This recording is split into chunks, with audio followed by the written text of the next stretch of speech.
இந்த ஈவெண்ட் வந்து அப்பாவுக்காக பண்ணியிருக்காங்க.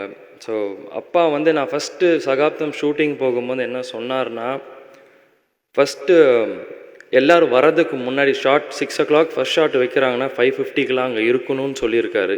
ஏன்னா ப்ரொடியூசருக்கு நஷ்டமாகக்கூடாது, அதே மாதிரி டைரக்டருக்கும் ஆன் டைம் ஷூட்டிங் அந்த இது முடிச்சு கொடுக்கணும்னு எனக்கு சொல்லியிருக்காரு.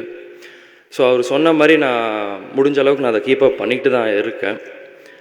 அதே மாதிரி நாங்கள் சின்ன வயசுலேருந்து இருக்கும் போதே அப்பா வந்து எல்லாருக்கும் சாட்டர்டே சண்டே ஆனால் வீட்டில் வந்து பார்க்குற எல்லாருக்கும் ஃபுட்டு கொடுத்து எங்களை சின்ன வயசுலேருந்தே வளர்த்தார்.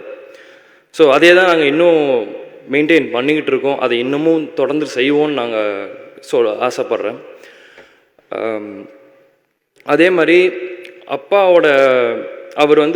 அவர் வாழ்ந்த வாழ்க்கை வந்து ஒரு சகாப்தம், ஒரு லெகசி. அது வந்து அன்றைக்கி ஊர்வலத்தில் வந்த எல்லா மக்களை பார்க்கும் போதே நம்மளுக்கு எல்லாருக்கும் அது தெரிஞ்சிருக்கும். அவர் வந்து சினிமாவில் மட்டும் ஹீரோ இல்லை, ரியல் லைஃப் ஹீரோ கூட.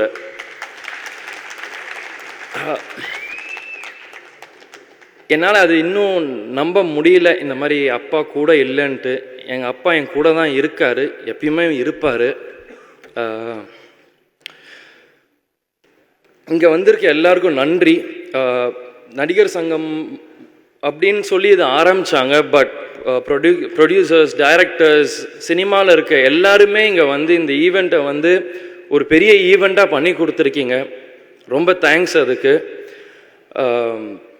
இந்த ஈவெண்ட் வந்து ஒரு ஸ்பெஷலான ஈவெண்ட். ஏன்னா அப்பாவுக்கு வந்து சினிமா தான் எல்லாமேன்னு இருந்துச்சு. ஷூட்டிங் முடிப்பார், வந்தால் வீட்டில் இருப்பார், இல்லை ஷூட்டிங் இல்லாட்டி நடிகர் சங்கம் இல்லை வீடு. ஸோ நீங்கள் இந்த ஈவெண்ட்டை வந்து ரொம்ப பெருசாக பண்ணி கொடுத்தது எல்லாருக்கும் தேங்க்ஸ். நான் விஷால்ண்ணா ரொம்ப தேங்க்யூ. நீங்கள் எனக்கு ஒரு நல்ல ஆப்பர்ச்சுனிட்டியும் கொடுத்துறீங்க, ரொம்ப தேங்க்ஸ்.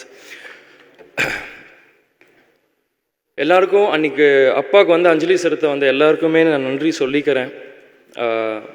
Thank you so much. நன்றி, வணக்கம்.